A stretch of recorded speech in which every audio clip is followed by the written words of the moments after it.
Hello and welcome to number 3 in my series of Lessons in Awakening. We have looked at everything being energy, we have looked at the importance of emotions, and now we're going to look at emotional healing. Because ascension, evolution, spiritual growth, whatever you want to call it, however you want to view it, it is all about emotional healing. It's coming back to the fact that the fourth dimension is our emotional, mental, energy body. And in order to raise our frequency and access fifth dimensional levels of consciousness, we need to transcend the fourth dimension.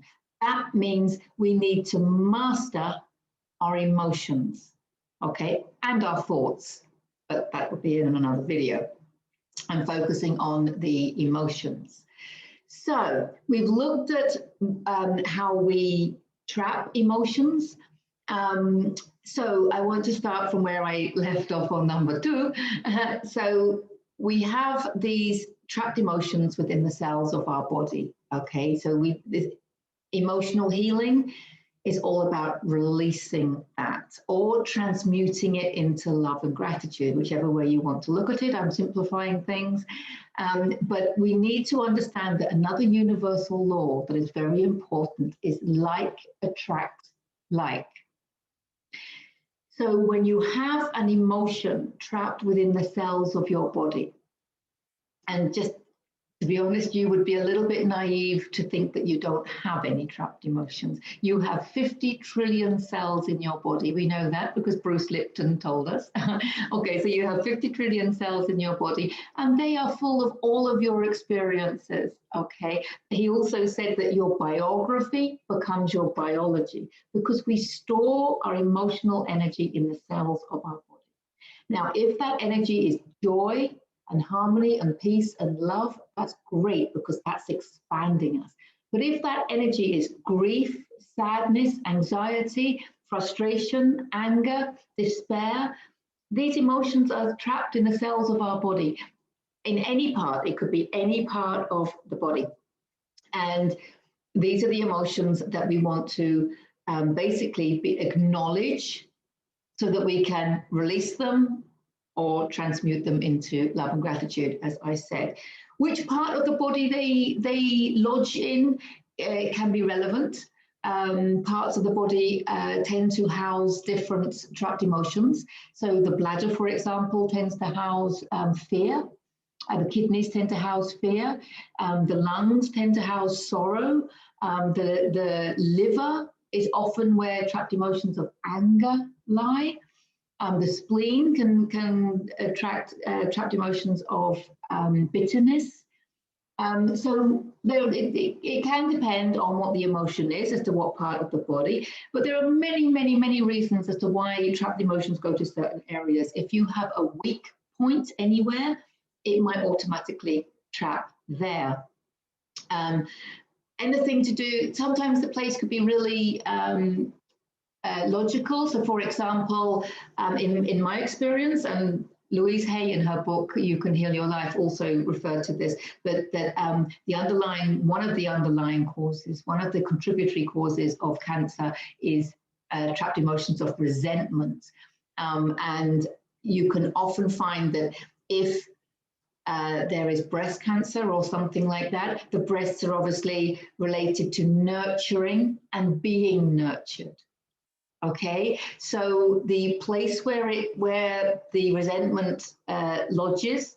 So if you had a relationship breakup or a divorce and you were resentful about it, that could manifest in the sacral chakra, in the reproductive organs, because that sacral chakra is related to your intimate relationships. You know, parents, siblings, children, lovers. And so any trapped emotions related to them can go there, okay? If it's trapped emotions related to confidence, it could go somewhere in the stomach, like worry. Worry tends to be housed in the stomach, right?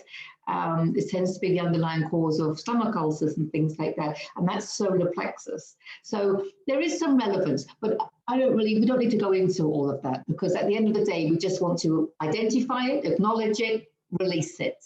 Okay, so we don't need to focus on why and how and what, but we do need to get out of denial. Okay, because being in denial of having trapped emotions is not going to take you forward.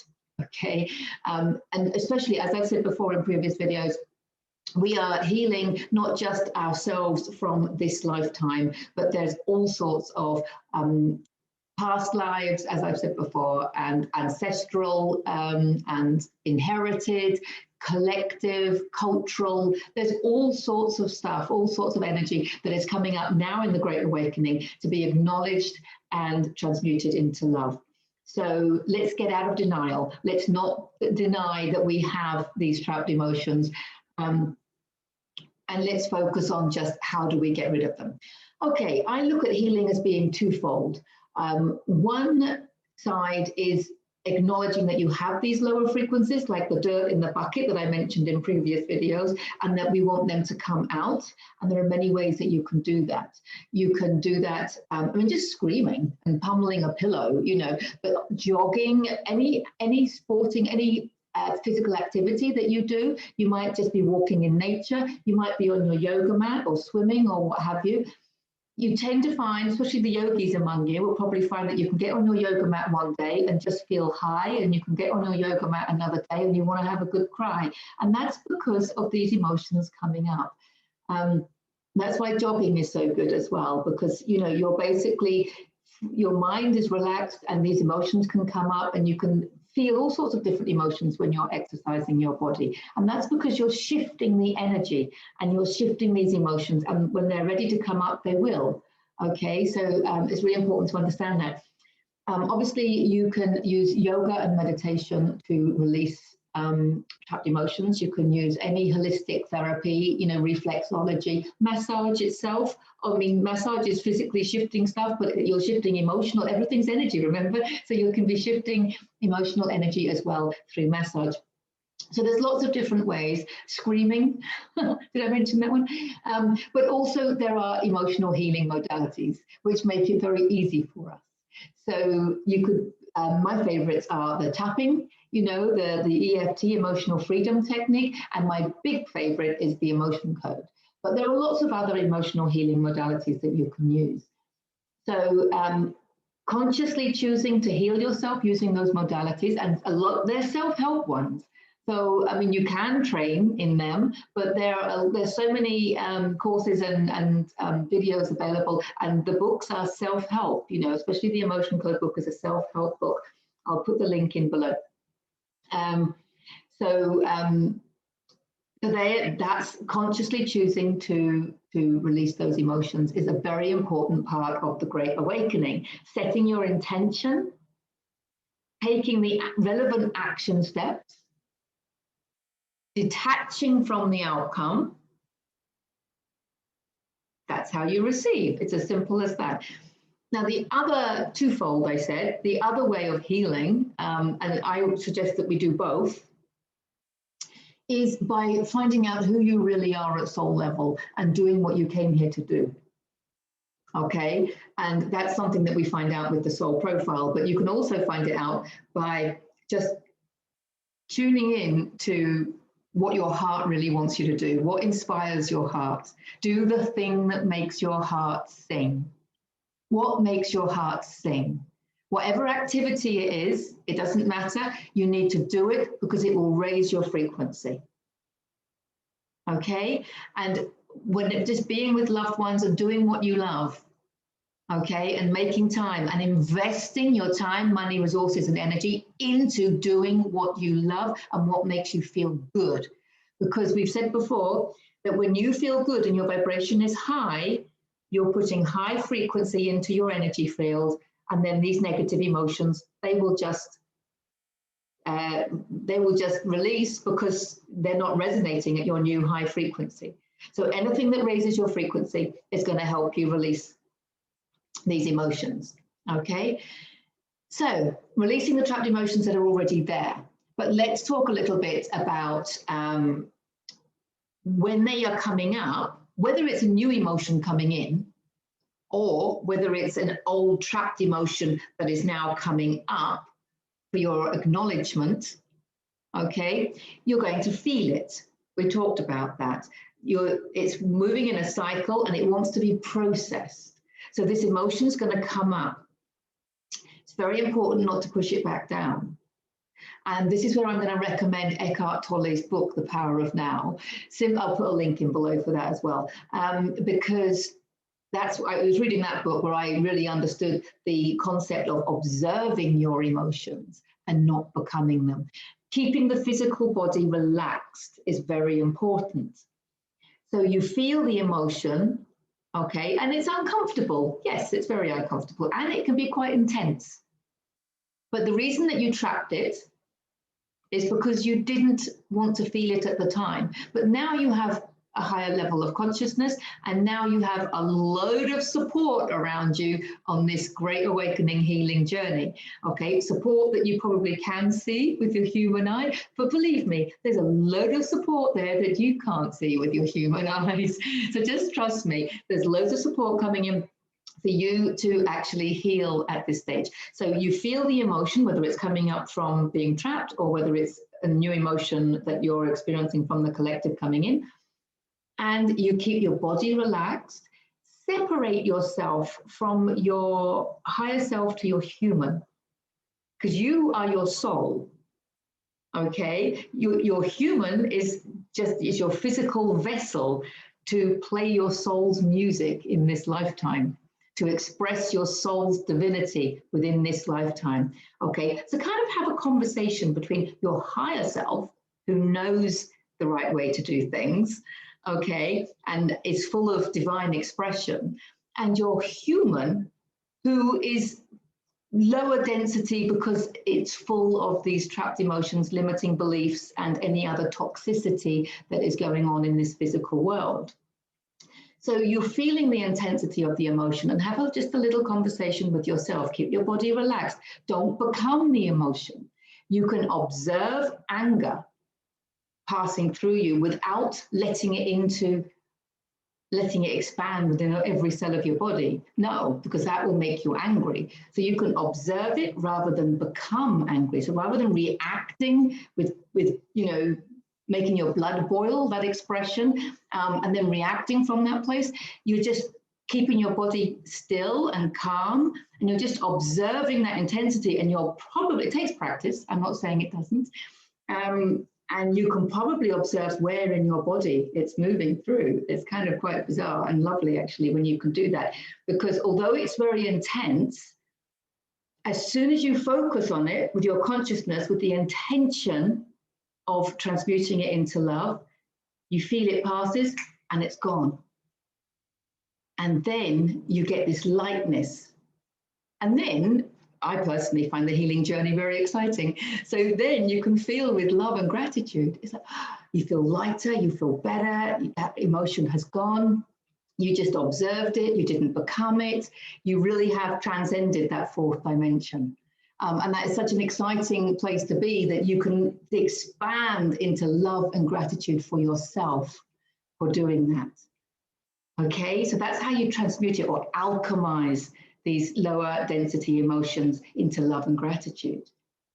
Okay, and then there's a feeling of peace and harmony and joy and all those lovely ones. Okay, so it's the same with frustration. You can observe the frustration without becoming frustrated. Observe the anxiety without becoming anxious. Observe the sadness without becoming sad. You're just observing it as an energy that wants to move through you, or if it has been trapped before, it wants to dislodge and move out of you. Now, if it's one that's been trapped before, as you observe it, there's a high chance that your intuition and your thoughts might go to certain memories of people and places and situations that you were in when you trapped that emotion. So be prepared for that, okay? But basically it's gone, and that's the relief, the love, and the gratitude. So observing emotions, very important. Understanding So why do we need to release all of these trapped emotions? Because we know that emotions are vibrating at a certain frequency, and these negative emotions are vibrating at a low frequency. So let's say we've got some fear within us. Fear is just the absence of love. But let's say we've got some fear, or it could be anger, whatever. It's vibrating at a certain frequency. We saw that in the chart in the last video, and it's trapped within the cells of your body. But we know that like attracts like. So that frequency, that trapped emotion of anger, let's say, is going to attract more of the same. Depends which way you want to look at this. But also you could say that that trapped emotion of anger is what is going to be reflected back to you in your holographic projection that you're calling life. So you're going to actually create, because you are the powerful creator, you're going to create scenarios in your reality that are angry because they're resonating at the same frequency, and like attracts like. So whichever way you want to look at it, if you have trapped emotions of anger, it's going to attract more anger, and then more anger, and then more anger over time. Okay, until you get this ball of anger that is within you, or it could be a ball of anxiety, it could be a ball of fear, nervousness, whatever. And then this is when we overreact.